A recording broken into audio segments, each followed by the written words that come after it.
আলাইকুম।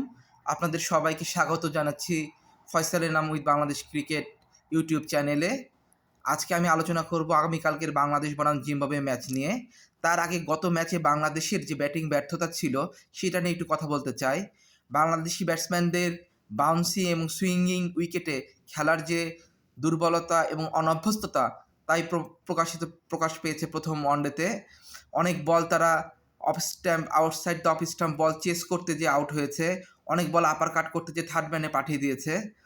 আমি বলছি না আগামীকালকের ম্যাচে এই শটগুলি বাংলাদেশ খেলবে না। জিম্বাবুয়েন বলাররা বাংলাদেশকে আরও বেশি শর্ট বল দিয়ে চেস করায় আউট করার চেষ্টা করবে, কিন্তু বাংলাদেশি ব্যাটসম্যানদেরও প্রপার ক্রিকেটিং শট খেলে এই বলগুলো থেকে যথাযথভাবে বাউন্ডারি আদায় করে নিতে হবে। না হলে বাংলাদেশ বিশ্বকাপের যে প্রিপারেশনটা নিচ্ছে জিম্বাবুয়েতে, সেই প্রিপারেশনটা ভালো হবে না। এখন আগামীকালকে টস নিয়ে একটু কথা বলতে চাই। আগামীকালকে টসে যে জিতবে সে নিঃসন্দেহে ফিল্ডিং নিবে, কারণ উইকেটে ময়েশ্চারাইজার থাকবে, প্লাস সুইং এবং বাউন্সি উইকেটে থাকার কারণে খেলা খুব কঠিন হয়ে যাবে। বাংলাদেশ যদি প্রথমে ব্যাট করে তাহলে বাংলাদেশের উচিত হবে প্রথম 10টা ওভার খুব দেখে শুনে ক্যালকুলেটিভ শট খেলা এবং গুড লেন্থের বলগুলি বেশি বেশি লিভ করা। আর যদি ক্রিকেটিং শট খেলতে হয় তাহলে প্রপার ক্রিকেটিং শট খেলা, প্রপার বল সিলেকশন করে প্রপার শট খেলা, তাহলে বাংলাদেশ বড় একটা সংগ্রহের দিকে যেতে পারবে যদি আর্লি উইকেট না হারায়। আর বাংলাদেশি বোলারদের কাজ হবে হচ্ছে 6 থেকে 8 মিটার যে লেন্থটা আছে সেখানে বেশি বেশি বল করা, বিশেষ করে 6 থেকে 7-এর মধ্যে বেশি বল রাখা, গুড লেন্থের উপর বেশি বল রাখা, যেন ইন সুইংয়ে বোল্ড আউট সুইংয়ে কট বিহাইন্ড এবং শার্প কিছু বাউন্সারে যদি উইকেট পাওয়া যায় তাহলে সেটা বাংলাদেশের জন্য খুব ভালো হবে। একটু থামো।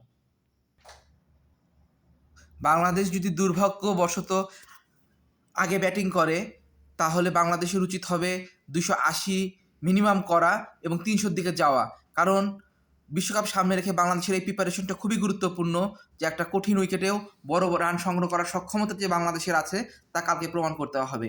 আর পরে যদি ব্যাট করে তাহলে জিম্বাবুয়েকে যত কম রানের সংখ্যক আটকে রেখে স্ট্রেট ব্যাটিং করে রানটাকে পার করে দেওয়া। আর বাংলাদেশের স্কোয়াডের নিয়ে আমি একটা কথা বলতে চাই। বাংলাদেশের স্কোয়াডে 2টা পরিবর্তন খুবই জরুরি। সৌম্য সরকার লাস্ট 5 ইনিংসে কোনো রান করতে পারে নাই ভালো, একটা ইনিংস 42 রান করা আছে।